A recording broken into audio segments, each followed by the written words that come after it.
Le ton va encore monter sur le Club Poker Radio.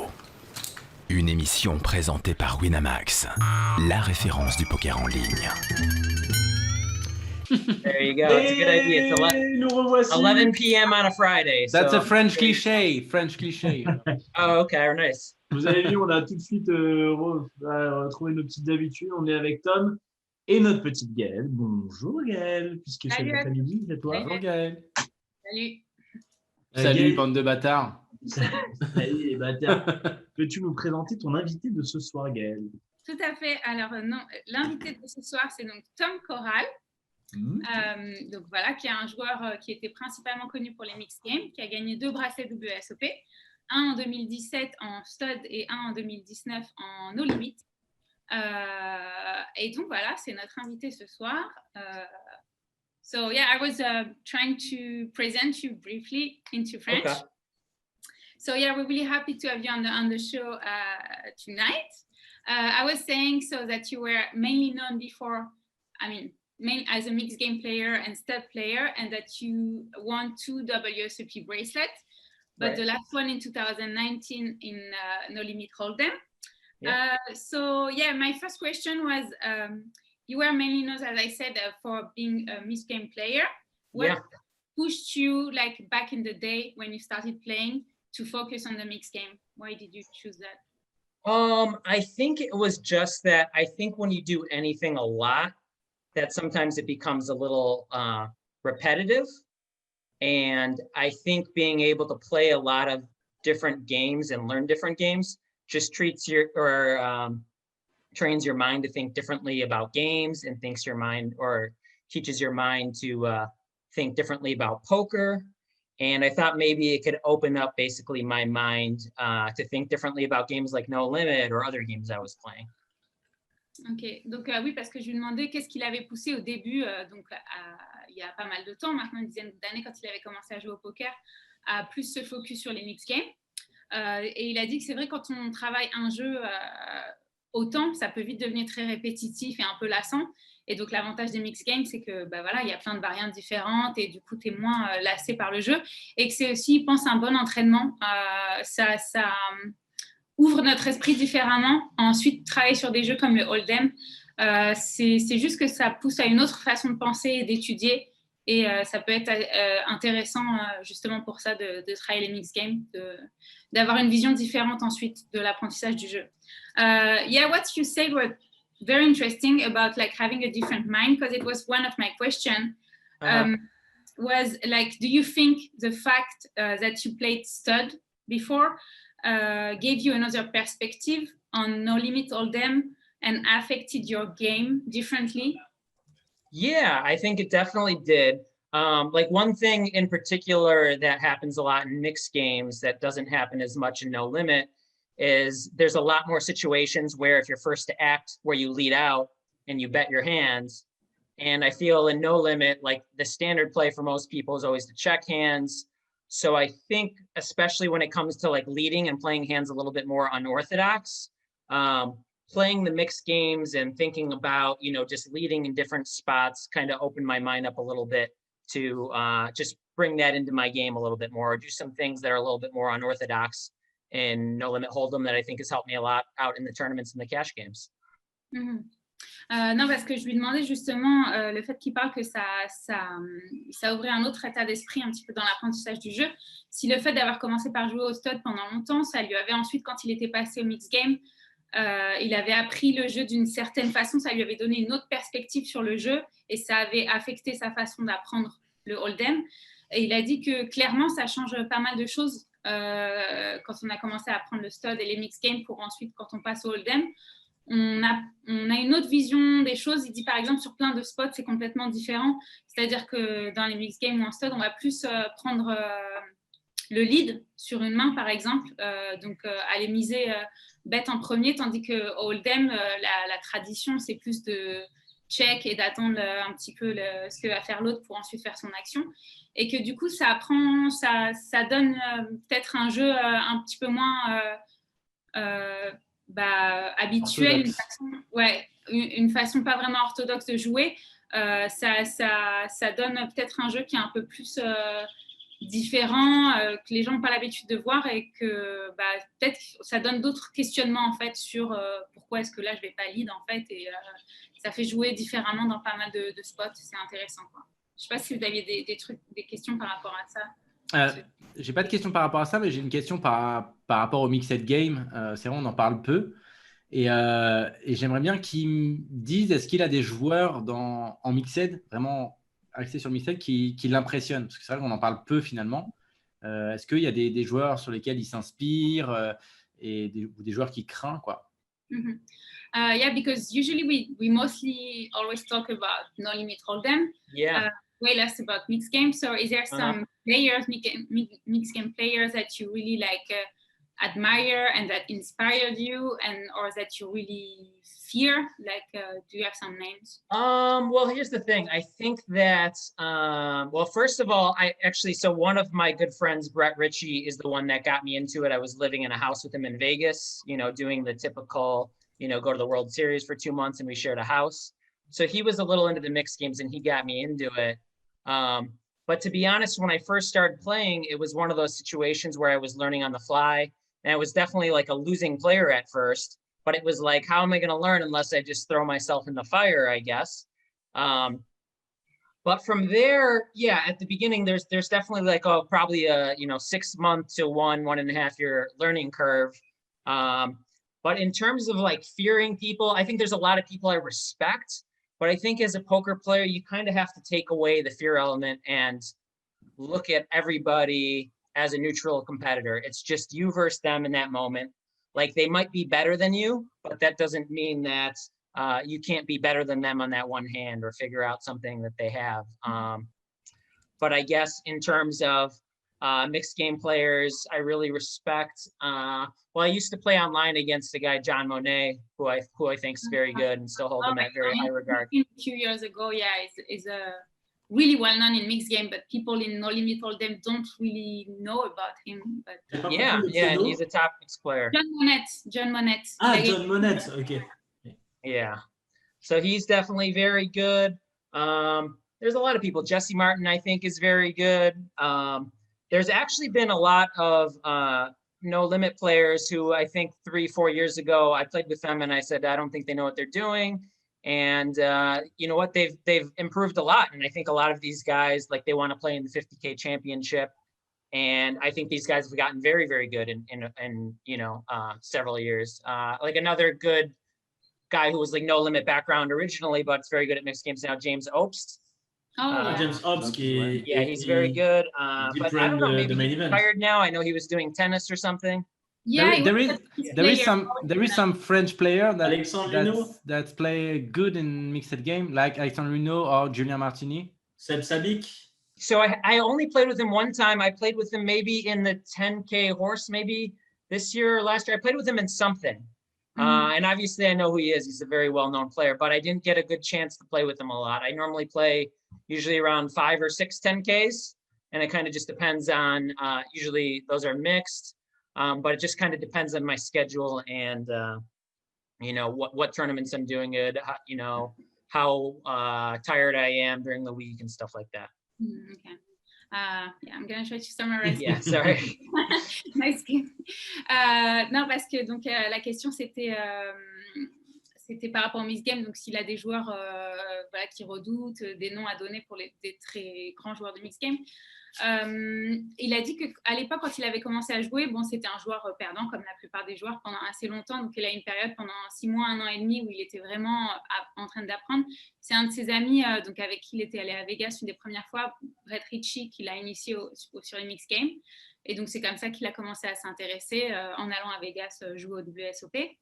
Et il dit sinon, en termes de joueurs vraiment reconnus, il n'y a pas vraiment de notion de peur parce qu'il pense que c'est quelque chose qu'il faut vraiment éliminer de son jeu. Ça ne veut pas dire que les joueurs qui sont en face de toi sont moins bons. Tu peux avoir des joueurs qui sont bien sûr meilleurs que toi, tu le sais, mais sur une main en particulier, tu peux jouer mieux qu'eux. Donc voilà, qu'il ait essayé d'éliminer cette notion de peur de l'adversaire. Et que sinon, il y a des joueurs très reconnus comme John Monet que j'avais interviewé, mais il y a quelques années maintenant, qui est un joueur hyper connu pour les mixed games, qui habite à Las Vegas. des joueurs comme, qu'est-ce qu'il avait dit aussi, il y avait John Monette et il y avait pas mal de joueurs de holdem aussi qui étaient... Il y avait James Obst. James Hobbs, Ouais. qui était Non, il a dit qu'il y a beaucoup de joueurs de holdem qui n'étaient pas bons il y a 5-6 ans et qui sont devenus meilleurs du coup. Ça fait plus, meilleurs et qui dans les prochaines années pourront vraiment certainement être de très très bons joueurs, dont par exemple James Hobbs, donc c'est ce qu'il disait, donc le joueur australien. Et Julien Martini aussi au Alexandrino, il le connaît bien sûr. Il a joué un handicap avec Julien, mais il n'a pas vraiment beaucoup joué contre lui. Après, il le connaît, mais il n'a pas nécessairement joué beaucoup contre lui. Il joue pas mal de tournois, genre 5K, 10K, etc. Mais ensuite, ça dépend de son emploi du temps et comment il sent. Donc, voilà, en gros, c'est ça.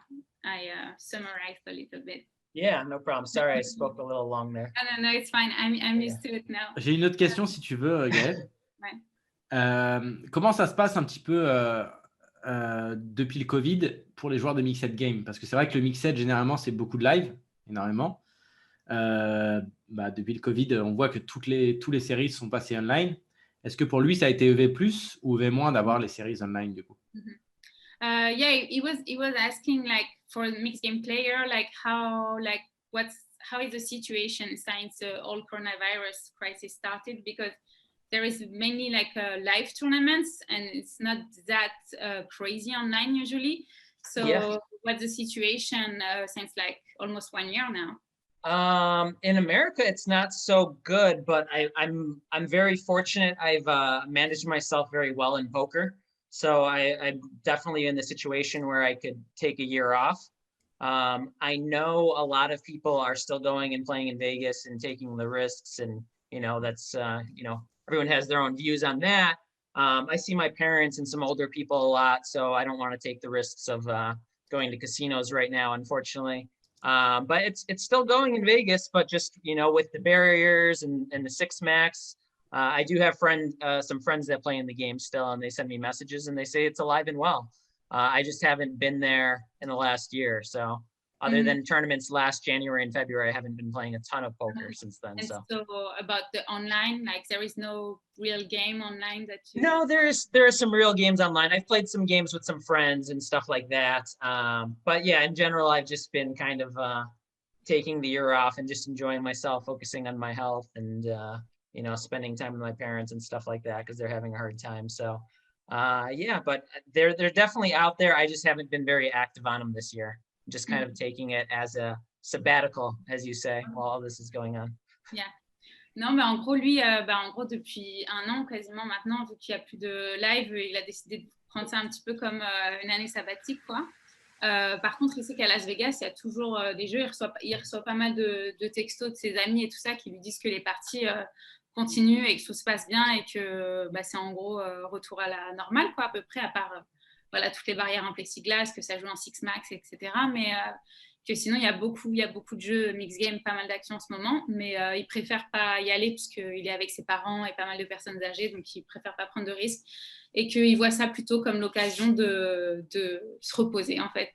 Voilà. Et il y a des choses aussi qui se passent online, mais bon, c'est pas aussi bien que les jeux live, quoi. And yeah, you said like in interviews, like also concerning No Limit Hold'em this time, when you won your bracelet in No Limit in 2019, that it was really nice to be recognized also as a No Limit Hold'em, that you could also play No Limit. How important for you was that second bracelet? It was really important for a couple of reasons. I think because I started playing No Limit originally when I got into poker.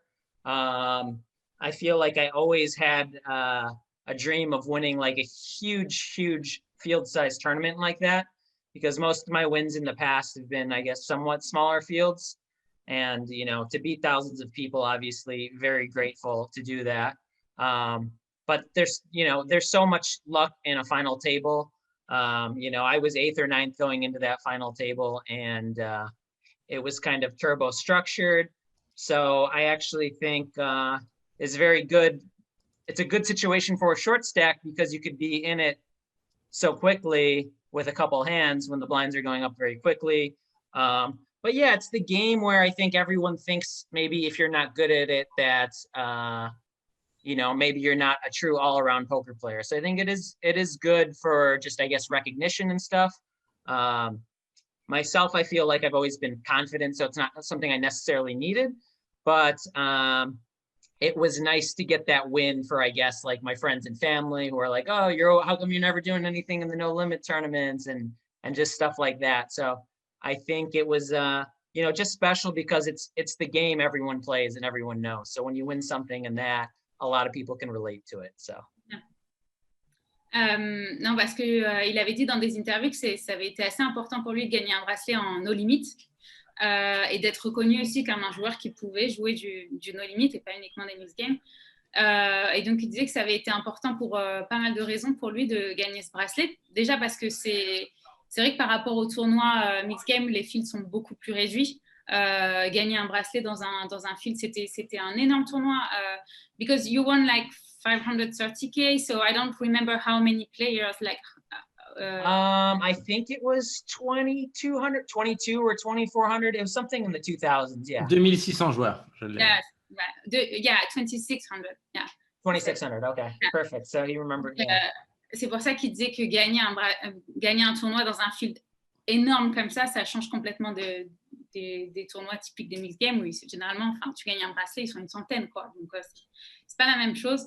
Et que c'est vrai que c'est aussi le no limit, c'est le jeu auquel tout le monde s'identifie, que tout le monde reconnaît, dont tout le monde parle, et qu'il y a quand même une certaine idée que si tu gagnes, si tu fais rien en holdem, t'es pas un joueur totalement accompli de poker. Et tandis que d'avoir gagné un bracelet comme ça en holdem, il avait l'impression que ça faisait lui aussi un joueur vraiment, un joueur de poker en entier en fait, et pas qu'un joueur spécialisé des mixed games. Donc, et puis que c'était sympa d'avoir voilà, tout par rapport à sa famille, par rapport à ses amis, que c'est le jeu un petit peu voilà, que tout le monde comprend, que tout le monde connaît. Donc du coup, c'est plus sympa de gagner un bracelet sur ouais, c'est le jeu qui fait parler, quoi. C'est normal. C'est ça, c'est le jeu qui fait parler, c'est le jeu, même ceux qui ne comprennent pas le poker, le no limit, ils savent de quoi on parle, quoi. Donc voilà. On a une question dans le chat qui a un peu rien à voir. Tu la poses si tu as envie. On me dit, est-ce que votre invité voudrait faire une petite partie avec Mike Possehl? Mais en gros, plus sérieusement, quel est son avis par rapport à l'ampleur qui est en train de prendre cette affaire? Oh, okay. There was a question in the chat that has nothing to do like about what we're talking about, but it said like, what's your opinion of the whole scandal around Mike Possehl and all that? Because it's taking more and more importance right now. So, what's your opinion on that? I mean, I think it looks to me like he had to have been cheating. So I haven't looked 100% into the allegations, but on the surface of it, he was more than likely cheating. I will say, so I got a funny story from a long time ago, but I actually got cheated on Ultimate Bet. And it's an interesting story, but it shows you how kind of greedy some people can be for money. So Ultimate Bet actually admitted that I played with the super users. I don't know how familiar everyone is with that, but do you know anything about this or no? No, not really. No, you know? Okay. So you can explain it. Yeah. Okay. Yeah. So on Ultimate Bet, they had somebody that was looking at hold cards and basically playing with players online, and they could see your cards and they played perfectly against you. And they admitted to me that I was playing with one of the players, and I played at 5 or 6 sites at the time, and Ultimate Bet was the only website I was losing on. So they admitted I was playing with one of the players, but they got back to me and they basically refunded everybody. Except to me, they said, we are not refunding you because you actually beat the player that could see your cards out of $6,000. But you can see how ridiculous that sounds that they would say that. Like, there's just no way you can beat somebody if they can see your cards. Yeah. But I guess the Possehl scandal reminds me of that, because there's just no way that anyone else could win when you're winning at that data rate and you can see the cards. You know, the opponent has no chance basically. Like, and he would be playing in the highest stakes games in the world if you really could do what he's doing without seeing the cards, and he's just not doing that. So to me, it's pretty obvious. So they refused to refund you, but if you were losing, I don't. Yeah, so they refused to refund me because they said that I beat. What they did is they looked at every hand you played with the super user, the person looking at the cards, and they said, "Oh, you actually won money off this particular player who could see your cards," which makes no sense. Yeah. So I ended up getting in a class action lawsuit with like 10 other poker players against Ultimate Bet. But then Black Friday happened and they ran off with everybody's money. So you can't sue somebody who's not going to even pay their players. So I got really screwed, but that was a time where I was cheated, and I realized it because I won on every site except for that one. And I'm sure people that played with Mike Postel felt the exact same way. Yeah. Non, parce que ça lui rappelait donc, un petit peu une situation qu'il avait connue avec le site Ultimate Bet. Donc c'était avant le Black Friday, où il y avait un de leurs gros joueurs, donc ils se sont rendus compte qu'ils avaient, je sais pas, ils avaient hacké le système pour voir les cartes des gens. Donc évidemment, ils jouaient parfaitement, et ils s'étaient rendus compte d'ailleurs sur les 5-6 sites sur lesquels ils jouaient, c'était le seul site où ils perdaient beaucoup d'argent, où ils perdaient de l'argent en fait. Et donc il avait reçu un mail de Ultimate Bet en disant on s'est rendu compte que vous avez joué contre ce joueur, qui donc trichait puisqu'il voyait les cartes des gens, mais ils ont dit par contre on ne va pas vous rembourser parce que vous avez quand même gagné de l'argent contre ce joueur. Donc lui il a dit ça fait aucun sens, parce que s'il voyait mes cartes, évidemment je n'ai pas gagné de l'argent contre lui, c'est impossible. Et il dit c'est un petit peu le cas avec l'affaire de Mike Postel, c'est que il dit moi à son sens il pense qu'il a triché. Il a dit parce que sinon, il serait en train de jouer sur les plus grandes tables de cash game du monde. S'il jouait réellement comme ça, il serait en train de jouer, de crush toutes les plus grandes tables de cash game du monde. Donc, il dit c'est un petit peu cette même situation, et je pense que c'est ce que doivent ressentir les joueurs qui ont joué à la table de Mike Postel, que c'est complètement aberrant en fait comme situation. Injuste, ouais. Injuste, et que évidemment qu'ils ont été volés quoi en fait. Donc, c'était un petit peu ça qu'il disait. And where do you think, which game do you think, like to go back to all different games of poker, which game has the most EV today? Has the most EV, you said? Yeah. Well, I guess it depends on your skill set, but I do recommend if people are kind of struggling in No Limit Hold'em that they check out mixed games, because I think the learning curve is, there's just a lot of people that don't play the games very well, in my opinion. And some people who maybe want to play more recreational and No Limit is too stressful for them. The limit mixed games are good alternatives for them. So I do think there's a lot of people who have played the games for a long time and don't get any better. For me, I think Omaha 8 or better is probably my best bet, and pot limit Omaha 8 or better. But it's funny with tournaments and how good you are at games, because I consider those two of my better games, and I just haven't had good results in them in the World Series. So it just shows that even if you view yourself way better than your opponents, you know, it could take tens, hundreds, thousands of tournaments before you actually realize your expected value in one of these tournaments. So, you know, in the end, you just have to put in volume in games that you think you're good at and try to succeed in them. But I highly recommend people that haven't checked out all the horse games that you check those out, because I think the tournaments, the World Series are very good. And I think eventually it'll become a big thing, just like there was a shift to pot limit Omaha. Eventually people will check out different games and those will become trendy. And then hopefully you're good enough at them where you'll have a significant edge when they do become trendy. Non, je lui demandais où est-ce qu'on trouvait un petit peu le plus d'EV, dans quelle variante.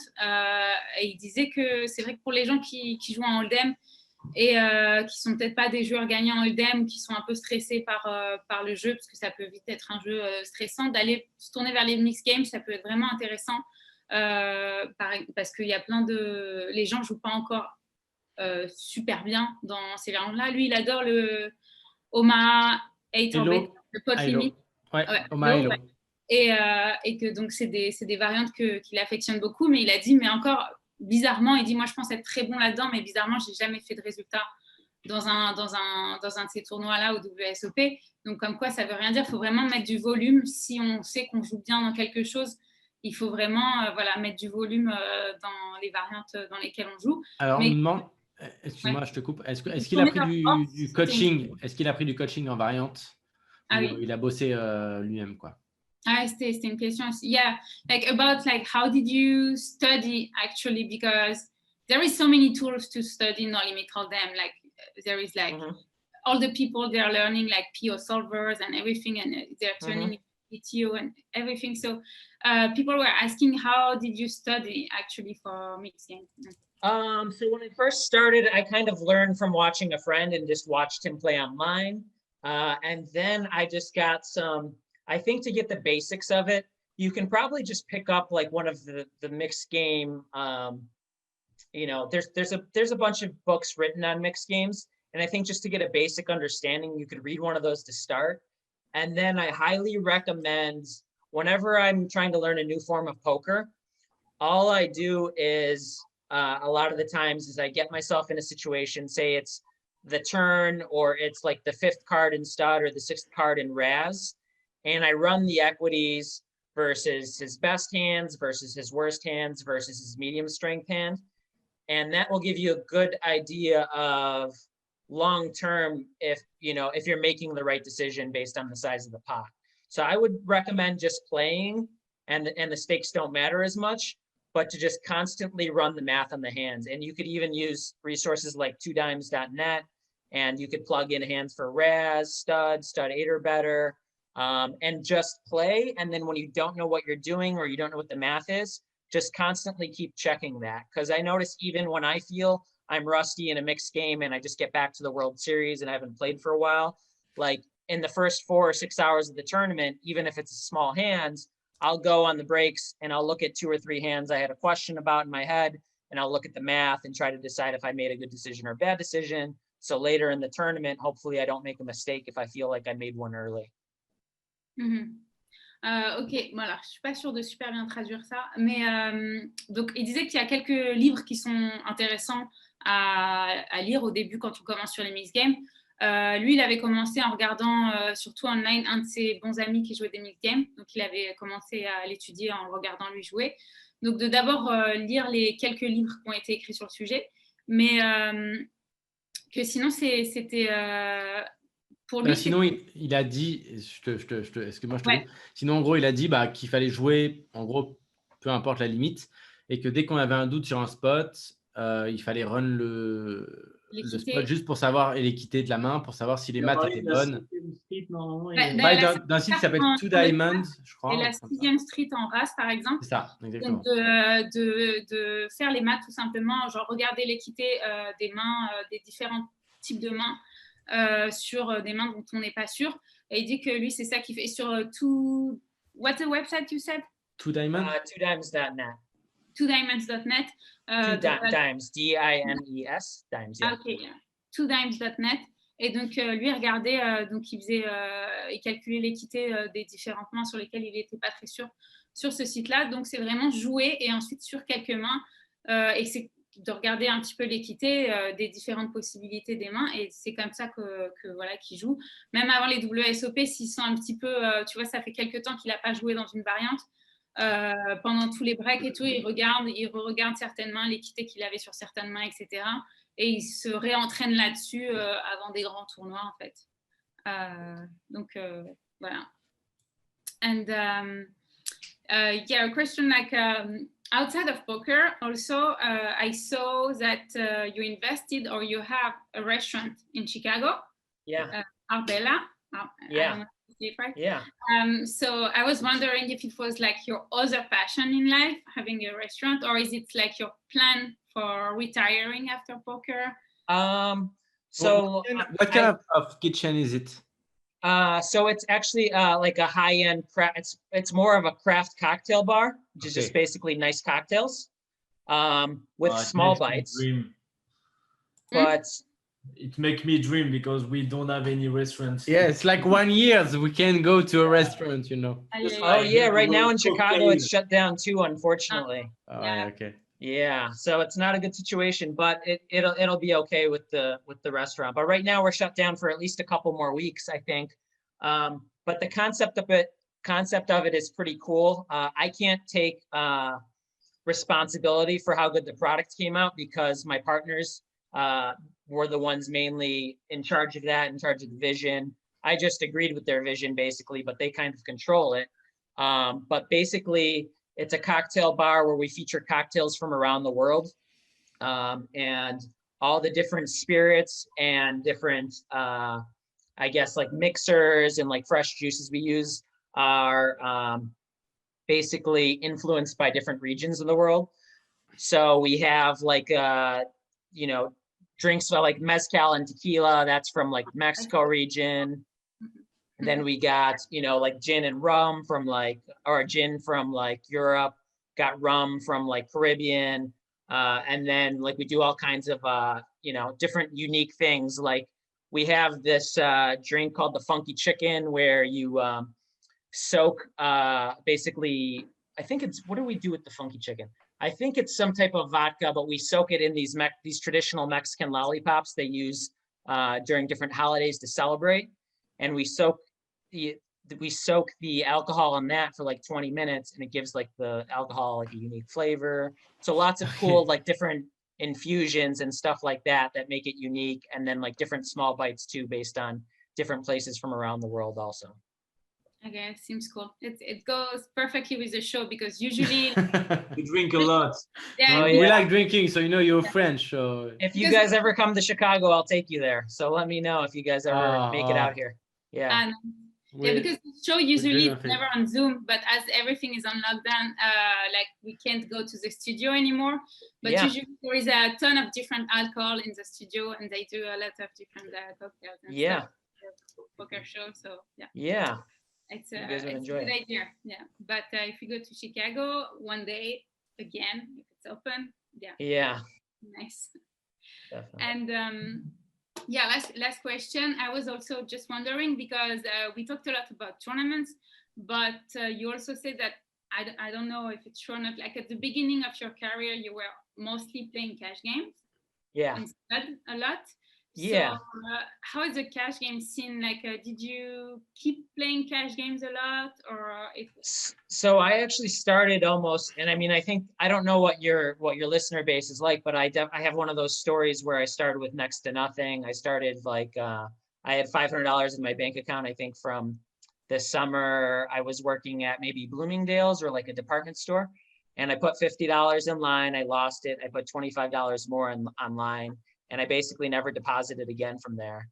And, you know, I turned it up, you know, I turned it into a few thousand, and then I would take a shot at the next level, which was like I was playing no limit and limit holdem basically at the time.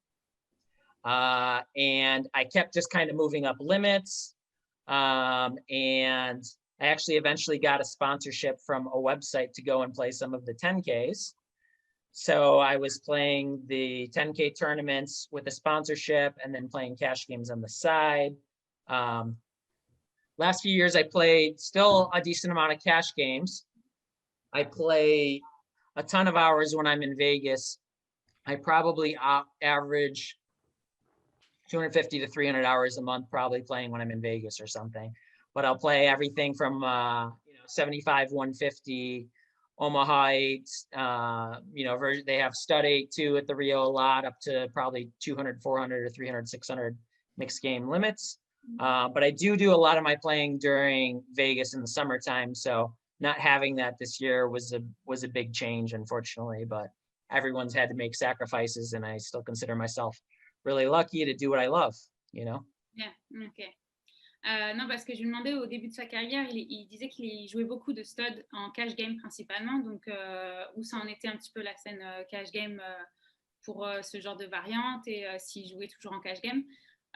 Et donc, il dit que malheureusement, lui, c'est principalement quand il va à Las Vegas qu'il joue beaucoup de tables de cash game. Donc au Rio ou dans d'autres, il joue en 75, 150 par exemple en stud, ou des fois 200, 400, même jusqu'en 300, 600.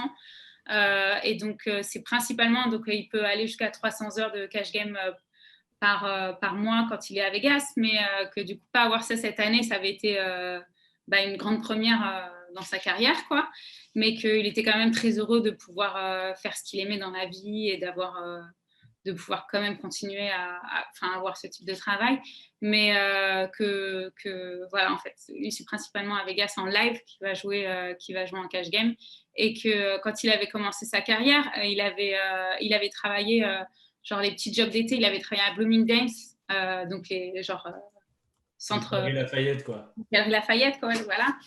Et donc il avait déposé $500 sur un compte. Et qu'il avait grimpé à partir de là et qu'il avait fini par gagner un sponsorship pour aller jouer à un tournoi à 10K. Il avait gagné un ticket, un truc comme ça, mais qu'il avait toujours continué à jouer en cash game à côté. Donc c'est comme ça qu'il s'était mis un petit peu à jouer en tournoi, mais qu'il avait toujours gagné. Il a toujours gardé le cash game, en fait. Il n'a jamais vraiment arrêté le cash game, juste qu'il joue principalement uniquement sur les grosses tables de Vegas, en fait, d'habitude en été.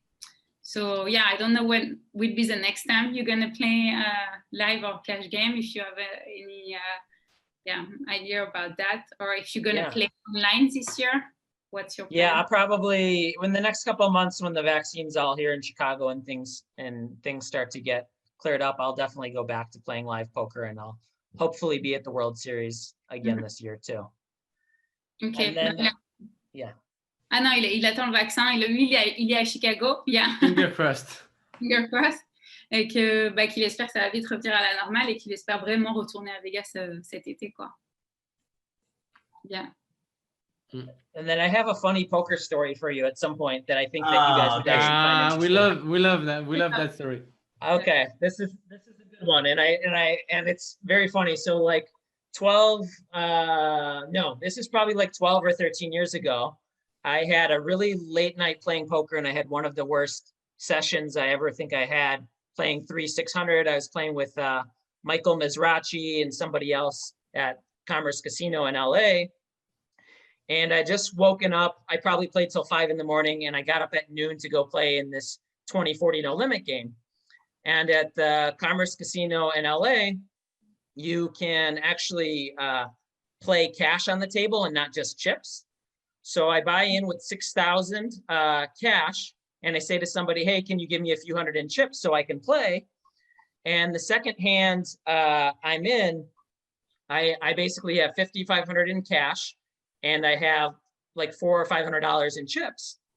Second hand I play, it limps around to me in the small blind, and I complete $20 more with King 3 offsuit, and everyone to the flop, so $200 in there.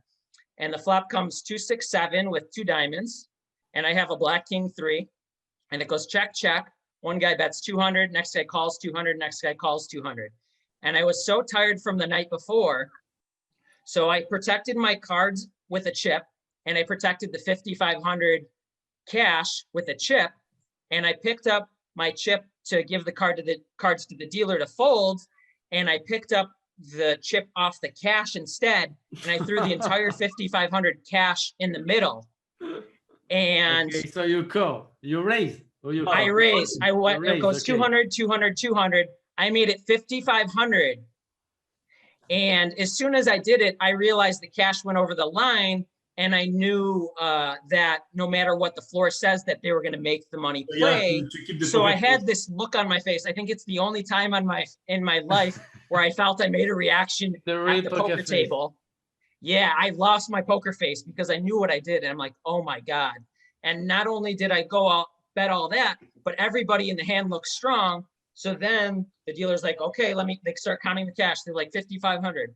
First guy folds, second guy folds, last guy's thinking, calls. So now I have the $400 in chips left. And I'm like, shit. So the turn is a 7. And I'm like, screw this. I'm so mad at myself that I did this. I put the last 400 in, and he calls, and his hand is 8-9 of diamonds.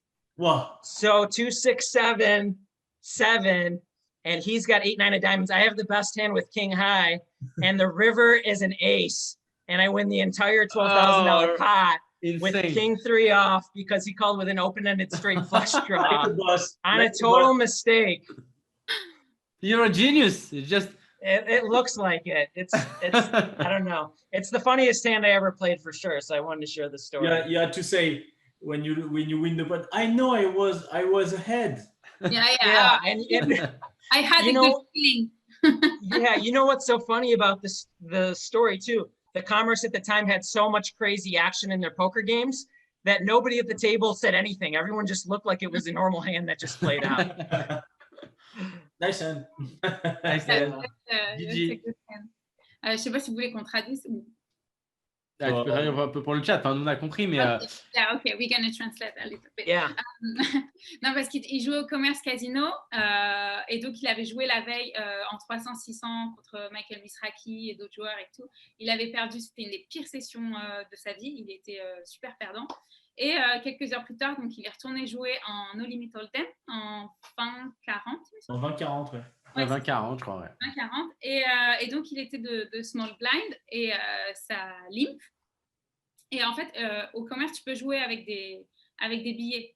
Et donc lui, il avait 6K en billets et il a juste échangé genre $500 en jetons. Et donc $500 en billets et le reste en jetons. Et donc, ça limp jusqu'à lui. Il call, il a King 3 de Diamond. Non. Il a Roi 2 off. King 3 off. Il a Roi King 2 3. noir en gros et ça vient 3 carreaux, je crois. It's like 7. 2, 6, 7 with 2 diamonds. Ouais, 2, 7, 6 avec 2 carreaux. Avec 2 carreaux. Et donc, il y a genre 200 dans le pot. Et là, donc, il y a quelqu'un qui fait 200, call 200. Et ouais, 2-3 fois. 200, payer 200, payer 200, je crois que c'est ça. 200. Et donc, ça revient à lui et il veut fold.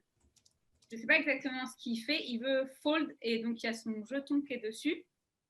Genre... Ça, j'ai pas trop compris. Moi, ouais. ça, en fait, il a voulu fold, mais ouais. il avait protégé avec son plus gros jeton et en fait, il a poussé le jeton au milieu en voulant fold. Et du coup, il a raise, quoi.